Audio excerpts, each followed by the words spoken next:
ನಮ್ಮ ನ್ಯೂಸ್ಗೆ ಸ್ವಾಗತ. ದಸರಾ ಯೋಗ ಸ್ಪರ್ಧೆಯಲ್ಲಿ ವಿಜೇತರಾದ ಚಿಂತಾಮಣಿಯ ಯಾಶಿಕಾ ಬಂಧಿತ. ದಸರಾ ಹಬ್ಬದ ಪ್ರಯುಕ್ತ ಮೈಸೂರಿನ ಶ್ರೀ ಕಾಳಿಂಗರಾವ ಸಭಾಂಗಣ ವಸ್ತು ಪ್ರದರ್ಶನ ಪ್ರಾಧಿಕಾರದಲ್ಲಿ ಕರ್ನಾಟಕ ಸರ್ಕಾರ ಯೋಗ ದಸರಾ ಉಪಸಮಿತಿ 2022 ವತಿಯಿಂದ ರಾಜ್ಯ ಮಟ್ಟದ ದಸರಾ ಯೋಗಾಸನ ಸ್ಪರ್ಧೆಯನ್ನು ಏರ್ಪಡಿಸಲಾಗಿತ್ತು. ಈ ಸ್ಪರ್ಧೆಯಲ್ಲಿ ಕರ್ನಾಟಕ ರಾಜ್ಯದ ಹಲವು ಜಿಲ್ಲೆಗಳಿಂದ ಸುಮಾರು 2,000ಕ್ಕೂ ಹೆಚ್ಚು ಯೋಗಪಟುಗಳು ಭಾಗವಹಿಸಿದ್ದರು. 10 ರಿಂದ 12 ವರ್ಷದ ವಯೋಮಿತಿಯ ಬಾಲಕಿಯರ ವಿಭಾಗದಲ್ಲಿ ಚಿಂತಾಮಣಿಯ ಬಿ ಕಾರ್ತಿಕೇಯನ್ ಹಾಗೂ ಅರುಣಾ ಜೈರವರ ಪುತ್ರಿ ನಗರದ ಹೊರವಲಯದ ಕಾವಲಗನಹಳ್ಳಿ ಜೈನ್ ಪಬ್ಲಿಕ್ ಶಾಲೆಯಲ್ಲಿ 6ನೇ ತರಗತಿಯಲ್ಲಿ ವ್ಯಾಸಂಗ ಮಾಡುತ್ತಿರುವ ಯಾಶಿಕಾ ಬಂಧಿತರವರು ಪ್ರಥಮ ಸ್ಥಾನ ಪಡೆದು ಜಿಲ್ಲೆಗೆ ಕೀರ್ತಿ ತಂದಿದ್ದಾರೆ.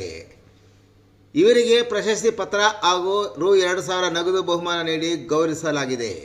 ಯಾಶಿಕಾರವರು ಈಗಾಗಲೇ ಹಲವು ರಾಷ್ಟ್ರ ಮತ್ತು ಅಂತಾರಾಷ್ಟ್ರೀಯ ಮಟ್ಟದ ಸ್ಪರ್ಧೆಗಳಲ್ಲಿ ಭಾಗವಹಿಸಿ ಅನೇಕ ಪ್ರಶಸ್ತಿಗಳನ್ನು ಪಡೆದಿದ್ದು, ಅವರಿಗೆ ಗೋವಿಂದರವರು ತರಬೇತಿ ನೀಡಿದ್ದಾರೆ.